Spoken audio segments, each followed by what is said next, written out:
Hello, everyone, and welcome to our 28-day devotional series going through the book of Matthew as we head into Easter Sunday. Today we are on day 24, Matthew chapter 24. Let's go ahead and dive into our text today. Jesus left the temple and was walking away when his disciples came up to him to call his attention to its buildings. "Do you see all these things?" he asked. "Truly I tell you, not one stone here will be left on another. Every one will be thrown down." As Jesus was sitting on the Mount of Olives, the disciples came to him privately. "Tell us," they said, "when will all this happen? And what will be the sign of your coming and at the end of the age?" Jesus answered, "Watch out that no one deceives you, for many will come in my name, claiming I am the Messiah, and will deceive many. You will hear of wars and rumors of wars, but see to it that you are not alarmed. Such things must happen, but the end is still to come. Nation will rise against nation, and kingdom against kingdom. There will be famines and earthquakes in various places. All these things are the beginning of birth pains. Then you will be handed over to be persecuted and put to death, and you will be hated by all nations because of me. At that time, many will turn away from the faith and will betray and hate each other, and many false prophets will appear and deceive many people.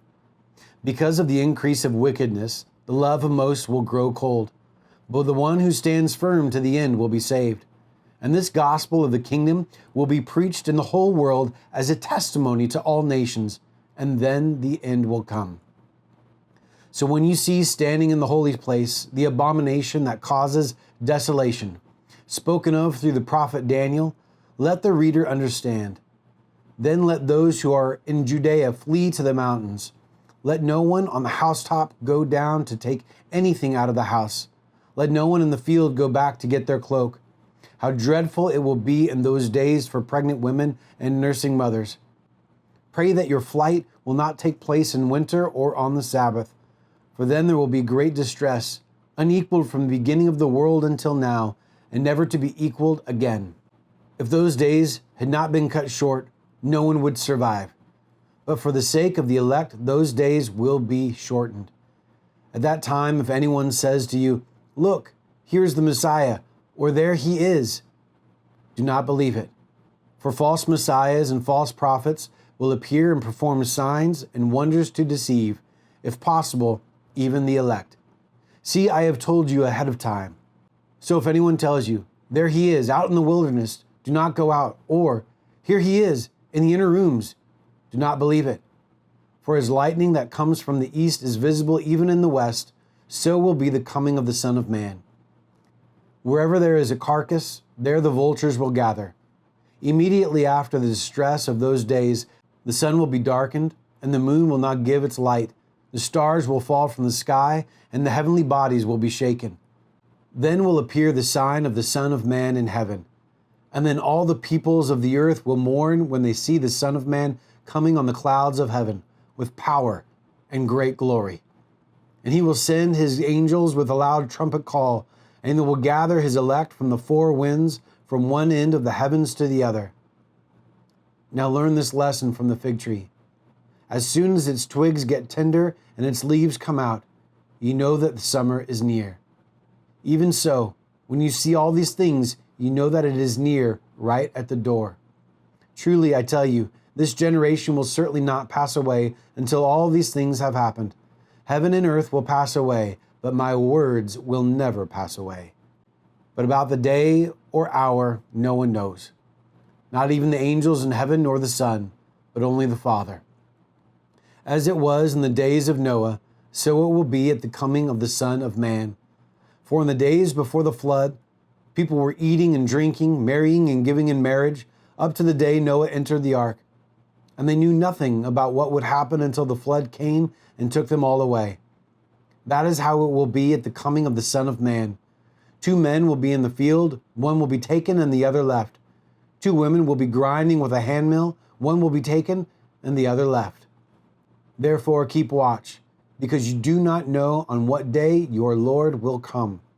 But understand this, If the owner of the house had known at the time of the night the thief was coming, he would have kept watch and would not have let his house be broken into.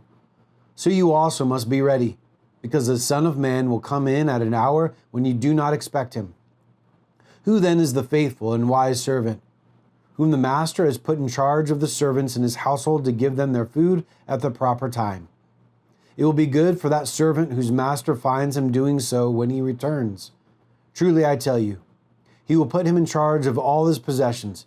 But suppose that servant is wicked and says to himself, my master is staying away a long time, and he then begins to beat his fellow servants and to eat and drink with drunkards.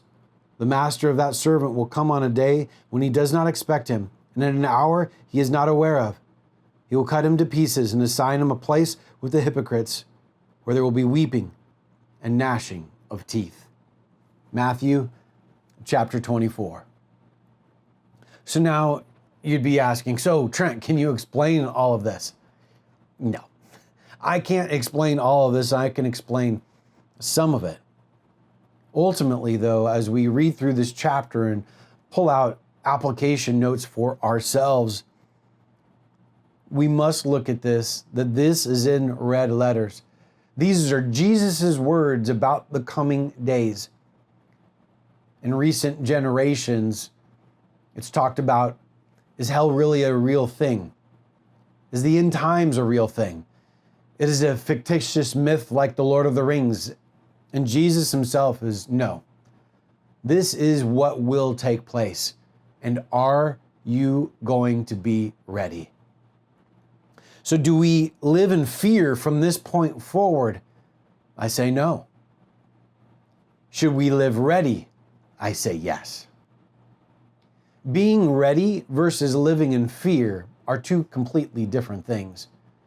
Living in fear, often we limit our mobility, what we do, how we go about doing what we do, because we're afraid to take a step forward. And living in a place of readiness is much different. Living in a place of readiness means that we have evaluated, we've adjusted, we have made for allotments of potential problems, but we are going to make sure that we can take action when necessary. And Jesus is asking us to be in a place of readiness. And as he goes through this, I think there's a side where for myself, as a kid and even in through college, I was very fearful of the end times. I didn't know, there's always somebody coming up with another prediction of when Jesus would be coming, whether it be the latest earthquakes, the latest wars, the latest floods, and all of a sudden these were going to be the signs and Jesus was coming at this particular time. But he makes it really clear, no one knows. Not even Jesus himself knows the coming of the day. And he gives this incredible depiction of Noah. That Noah was giving these warnings this entire time and they laughed him off. And are we going to be people that laugh off the warnings that Jesus is going to come? He's coming for his bride. And are we going to be ready for him? So today, as you read through this, I hope you don't leave discouraged. I hope you don't leave fearful. But you leave encouraged that Jesus will fulfill what it is that he said that he would. And as he comes, he will ultimately take control and rule once again. And this chaotic world that you and I live in today will be ruled by our author of our faith once again. So let's be encouraged that we stand victorious with Jesus Christ because he's already defeated death. And now we stand on his side. Have a great day, everyone.